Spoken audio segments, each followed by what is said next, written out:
गामिनि मुङा सेनं कर्णपुर। दिनै जोङो दैमानि साखाथियाव नोंथांमोननि गामिखौ नुनानै मोन्दों। माब्रै थायो बे दैमानि साखाथियाव? जोङो बे दैमायाव जोबोद दुखुनांथाव। जोङो ओरैबायदि दुखुनि गेजेरजों सोलिना थायो। जोङो दैबाना जायोब्ला जोंना बैसाग जेठ मासनिफ्रायनो जोंहा स्कुलाव थांनाय गथ' गथाय हान्थिनाय लामा जोबोद खस्थ', लामाबो गैला आरो नैबेफोरखौ नुदों।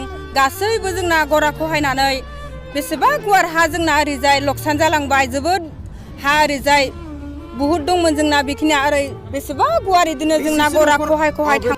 जोंनि बेयाव 673 सो दंमोन जोंनाव। 673 सो दंमोन।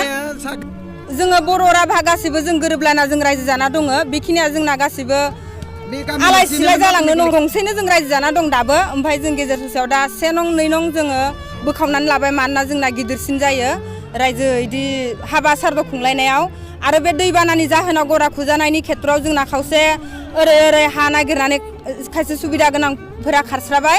आरो 500निबो बारा दं, दाबो दङ। 500नि बारा जों दाबो रायजो जाना दं।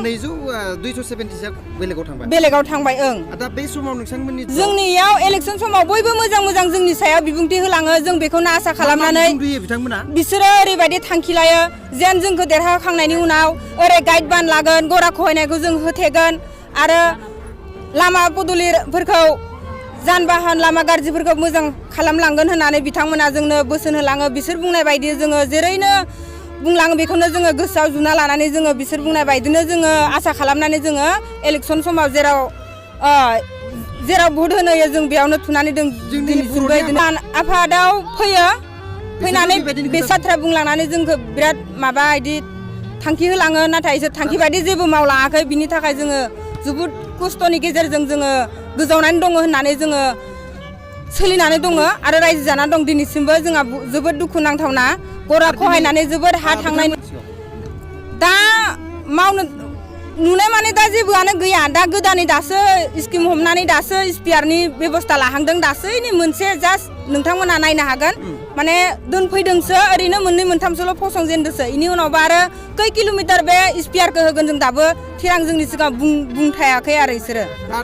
बे खामानि मावनायाव जोंनि सिगाङाव जोंखौ दा रावखौबो खबर होआखै, मिन्थिया। जोंनि बे गोथौ एरिया, जों बे कर्णपुर, जोंनि बे रायजोखिनिया जों रावबो दा जेबो मिन्थिया सोर लादों सोर लायाखै। खिन्थु मावनाय नुदों आरो जों दा खामानि मावग्रा मानसिफोरखौ। मा सानो जेनेबा मा बुंनो लुगैदो दैमानि समस्यायाव? दैमानि समस्यायाव जोङो दैमाखौ जेसेबां हायो जोंनो गरा खहायनायनि खेत्रखौ जोङो बासायनांगौ, रैखा खालामनांगौ। जों दुखिया मानसिया गोजानाव जोङो हा बायनानै थाहैनो हाया।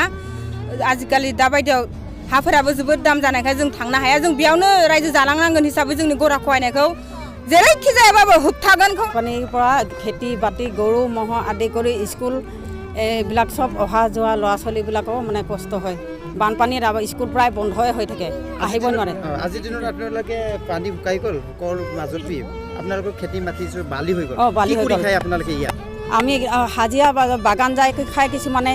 বাগানত যায় আপোনালোকে? এই কিবা লিংটাৰ বাগান, অৰুণাচলৰ সীমা। কি বাগান হয় এইটো? লিংটাৰ বাগান, দনিপল চাহ বাগানত হাজিৰা কৰে। কিমান মান মাটি আছিলে আপোনাৰ? আমাৰ প্ৰায় এইবিলাক আছিলে বহুতে। এতিয়া প্ৰায় মানুহৰ প্ৰত্যেক ঘৰে প্ৰতি 3 বিঘা 4 বিঘাকৈ বালি পেলাই দিছে। আগত কিমান মান মাটি গুচি গ'ল আপোনালোকৰ? এইবিলাক গোটেই গৰাখহনীয়া এইবিলাক গাঁৱে আছিলে, মানুহে আছিলে আমাৰ। চব এইবিলাক উঠি এতিয়া বেলেগত যাব লগা হ'ল। কিছুমানে ইয়াতে ইফালৰ পৰা সিফালক এনেকৈ কৰি কিনে চলি আছে। এতিয়া আপুনি কি ক'ব যে নদী সমস্যাত আগৰ দিনৰ নদীটো ৰখাব লাগে বুলি কিছু নাছিলে? কিছুমান কাম কৰিছিলে কিন্তু সিমান সেনেকৈ কৰা নাই। মানে এতিয়া মানে যিটো চৰকাৰে মানে মই কৰিব লাগে বুলি ভাবিছোঁ, যদি আমাক এই গৰাখহনীয়াবিলাক যদি আমাৰ দুখীয়া বা গৰাখহনীয়া বান বিধ্বস্ত জেগাত যদি চৰকাৰে সহায় সহযোগ কৰে, আগন্তুক ইলেকশ্যনতো আমি তেখেতলোকক চাম। আমি আজিলৈ অহা নাই। এই ইলেকশ্যনৰ সময়ত আহে আৰু তাৰপাছত আৰু এনেকৈ নদীখন অলপমান চাব, এনেকৈ কৰিম বুলি ক'ব, তাৰপাছত নাই আৰু।